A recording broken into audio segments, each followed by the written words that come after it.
Hello everyone, स्वागत है आप सभी का आरंभ एकेडमी में। तो इससे पहले लेक्चर में हमने चेदी महाजनपद तक कंप्लीट कर लिया था और आज हम अवंती महाजनपद से स्टार्ट कर रहे हैं। तो चलिए देखते हैं। देखिए, अवंती महाजनपद मध्य एवं पश्चिमी मालवा क्षेत्र में स्थित था। कौन से क्षेत्र में? तो मालवा क्षेत्र में स्थित था, है ना। मालवा जनपद का प्राचीन नाम क्या था? तो अवंती था। मालवा जनपद का प्राचीन नाम अवंती था। अवंती बौद्ध धर्म का प्रसिद्ध केंद्र था। किस धर्म का प्रसिद्ध केंद्र था? तो यह बौद्ध धर्म का प्रसिद्ध केंद्र था। अवंती का बौद्ध कालीन नाम क्या था? तो वह अच्युतगामी था, है ना।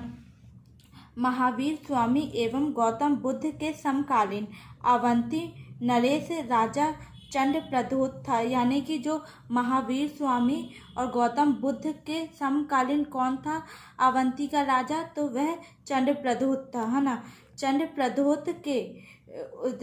प्रद्योत के बाद उसका पुत्र पालक जो था, पालक अवंती का राजा बना, है ना।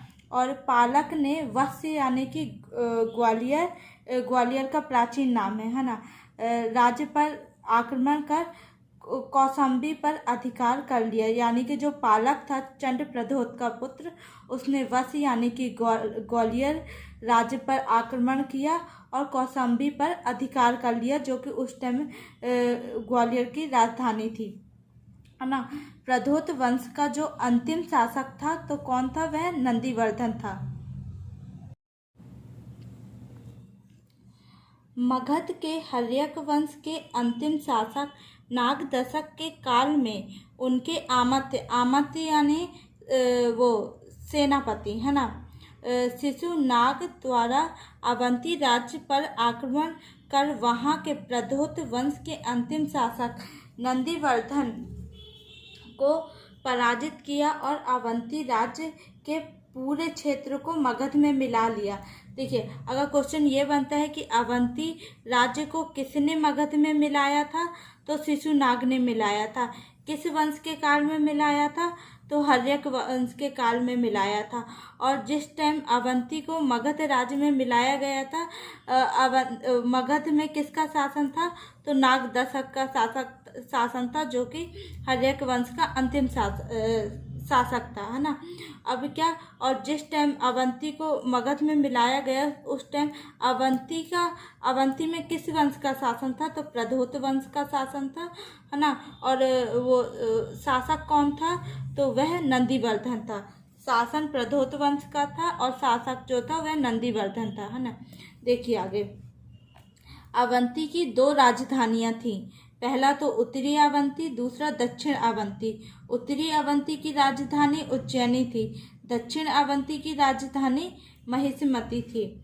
इन दोनों राजधानियों के मध्य वैत्रवती नदी प्रवाहित होती थी। वैत्रवती किस नदी का प्राचीन नाम है? तो यह बेतवा का प्राचीन नाम है। महेश्वर के समीप मंडलेश्वर नगर में आदि गुरु शंकराचार्य और मंडन मिश्र के मध्य विश्व प्रसिद्ध युद्ध हुआ था। यह स्थान वर्तमान में 56 देव मंदिर के नाम से जाना जाता है। अवंती में 2 प्रसिद्ध नगर कुरघर तथा सुदर्शनपुर थे, है ना। तो अगर ये पूछता है कि अवंती के 2 प्रसिद्ध नगर कौन कौन से थे, तो एक तो हो जाएगा कुरघर और दूसरा हो जाएगा सुदर्शनपुर हो जाएगा। राजा बनने से पूर्व सम्राट अशोक अवंती का राज्यपाल था। अब हम मध्य प्रदेश में जो प्राचीनतम स्थल थे यानी कि प्राचीन काल के जो स्थान थे वह पढ़ेंगे। तो सबसे पहले देखिए, भीमबेटका शैलाश्रय, यह रायसेन में, है ना। यानी कि भीमबेटका शैलाश्रय यानी कि शैल यानी जो होता है पत्थर और आश्रय यानी होता है निवास, तो यानी कि पत्थर का निवास स्थान, है ना। यानी कि भीमबेटका गुफा यह कहाँ है? तो यह रायसेन जिले में है। देखिए, भीमबेटका की गुफाएं विंध्याचल पर्वत श्रृंखला में रायसेन जिले की अब्दुल्लागंज तहसील में स्थित है ना। तो अगर क्वेश्चन यह बनता है कि भीमबेटका की गुफाएं किस पर्वत श्रृंखला में स्थित हैं, तो वह विंध्याचल पर्वत श्रृंखला में स्थित है। किस जिले में है, तो रायसेन जिले में। रायसेन जिले की किस तहसील में पूछेगा, तो ओबेदुल्लागंज तहसील में स्थित है। 2003 में यूनेस्को द्वारा भीमबेटका को विश्व धरोहर सूची में शामिल किया गया है। इन गुफाओं का संबंध किस काल से है, तो यह पुरापाषाण काल से नवपाषाण काल तक की यह गुफाएं हैं। मतलब जो भीमबेटका में किस काल से किस काल तक की गुफाएं हैं, तो पुरापाषाण काल से नवपाषाण काल तक की गुफाएं हैं। यहाँ 700 से अधिक गुफाएं हैं। देखिए, भीमबेटका गुफाओं की खोज 1957-58 में विष्णुधर वाकणकर ने यानी कि वीबी वाकणकर ने की थी, है ना। यह स्थान महाभारत काल में पांडवों के अज्ञातवास से संबंधित है, जो शैलचित्रों के लिए प्रसिद्ध है। यानी कि अगर क्वेश्चन ये बनता है कि भीमबेटका किस लिए प्रसिद्ध है, तो भीमबेटका जो है वह शैलचित्रों के लिए प्रसिद्ध है।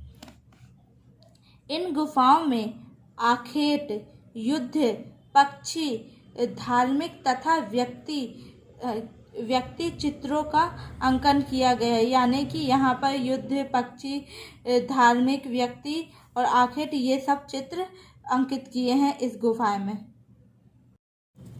अब है सांची स्तूप। ये कहाँ है, तो यह रायसेन जिले में आते हैं। स्तूप का अर्थ देखिए, स्तूप का अर्थ क्या होता है, तो वह मिट्टी का टीला, है ना। सतधारा अभिलेख सांची में स्थित है। सतधारा अभिलेख कहाँ स्थित है, तो वह सांची में स्थित है। सांची स्तूप किस धर्म से संबंधित है, तो यह बौद्ध धर्म से संबंधित है। सांची स्तूप, अगर क्वेश्चन ये बनता है कि सांची स्तूप किस धर्म से संबंधित है, तो यह बौद्ध धर्म से संबंधित है। 3री शताब्दी ईसा पूर्व में सम्राट अशोक ने निर्माण कराया था। यानी कि सांची के स्तूप का निर्माण किसने कराया था, तो सम्राट अशोक ने कराया था, है ना। इन स्थान की खोज 1818 ईस्वी में, यानी कि 1800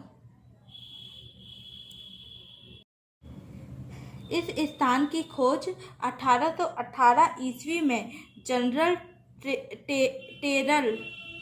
टेरर ने की थी। यानी कि जो ये सांची के स्तूप की खोज किसने की है, तो 1818 में जनरल टेरर ने की है, तथा 1912 से 1919 ईस्वी तक सर जॉन मार्शल ने उत्खनन कार्य किया। अगर खोज का पूछेगा कि किसने की है, तो जनरल टेरर ने की है, लेकिन अगर उत्खनन कार्य किसने कराया है, तो वह सर जॉन मार्शल ने कराया है। वर्ष 1989 में इसे विश्व विरासत स्थल के रूप में घोषित किया गया था। यानी कि यूनेस्को में कब शामिल हुआ है ये, तो यह 1989 में शामिल हुआ है। स्तूप में जो राख और अस्थि अवशेष मिले हैं, वह महात्मा बुद्ध के 2 शिष्य सारिपुत्र और महामोगलायन के अस्थि अवशेष हैं। ये क्वेश्चन पहले भी आ चुका है कि जो सांची के स्तूप में वह किसके अवशेष मिले हैं, तो वह महात्मा बुद्ध के 2 शिष्य थे, सारिपुत्र और महामोगलायन के अवशेष मिले हैं। देखिए, सांची का स्तूप उसकी संरचना कैसी है, तो वह अर्धवृत्ताकार है, जिसे गुप्त काल में काकनाड के नाम से जाना जाता था। यह इस बार पीएससी में क्वेश्चन बना था कि जो सांची के स्तूप है उसको अन्य किस नाम से जाना जाता था, तो यह इस बार क्वेश्चन आया था। उसका नाम था काकनाड के नाम से जाना जाता था, है ना।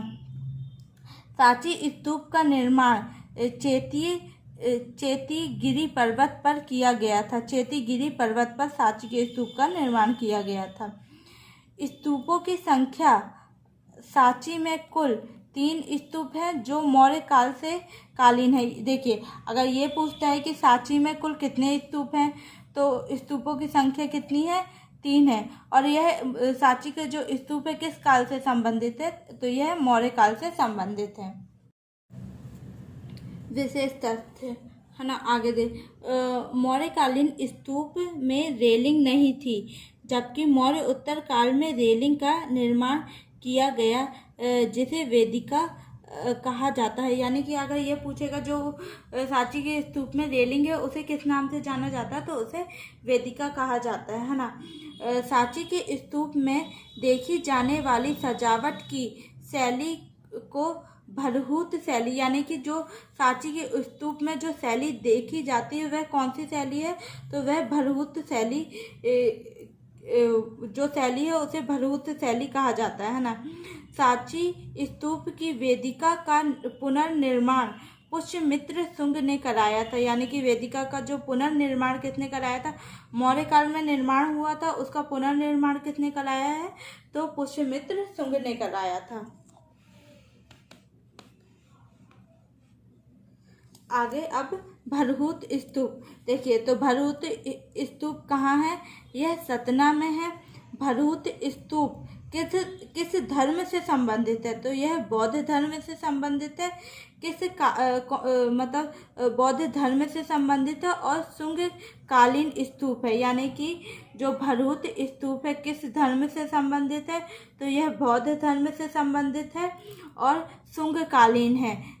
और शुंग काल जो है उसे क्या कहा जाता था? तो उसे आंध्र युग के नाम से भी जाना जाता था। आंध्र युग के नाम से शुंग काल को जाना जाता था।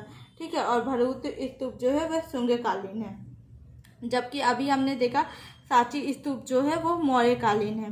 भरहूत स्तूप का निर्माण अशोक के काल, देखो जो भरहूत स्तूप का निर्माण है वह अशोक के काल में हुआ तथा इस स्तूप का जो विकास है वह शुंग काल में हुआ।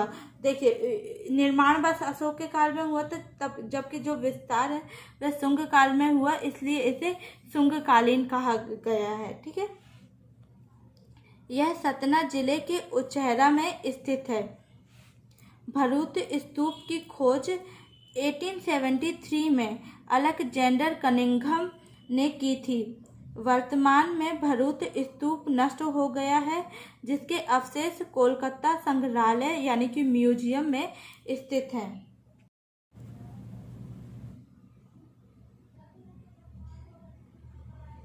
भृतहरि की गुफाएं देखिए, भृतहरि की गुफाएं कहाँ हैं? तो यह उज्जैन में स्थित है ना। इन गुफाओं को नाथ संप्रदाय के बाबा गोरखनाथ की साधना स्थली माना जाता है। किस बाबा की साधना स्थली माना जाता है? तो बाबा गोरखनाथ किस संप्रदाय से संबंधित थे? तो वह नाथ संप्रदाय से संबंधित थे, है ना। 11वीं शताब्दी में परमार वंश के राजाओं ने कालिया देह मंदिर के समीप इन गुफाओं का निर्माण कराया था। अगर क्वेश्चन यह बनता है कि भृतहरि की गुफाओं का निर्माण किसने कराया था, तो वह परमार वंश के राजाओं ने कराया था। या किस वंश से संबंधित है? तो परमार वंश से संबंधित है भृतहरि की गुफाएं, जो कि उज्जैन में है ना। ये गुफाएं रंगीन चित्र के लिए प्रसिद्ध हैं। कैसे चित्रों के लिए प्रसिद्ध है? तो यह रंगीन चित्रों के लिए प्रसिद्ध है। आज का लेक्चर यहीं समाप्त करते हैं। अगले वीडियो में हम बाघ की गुफाओं से स्टार्ट करेंगे।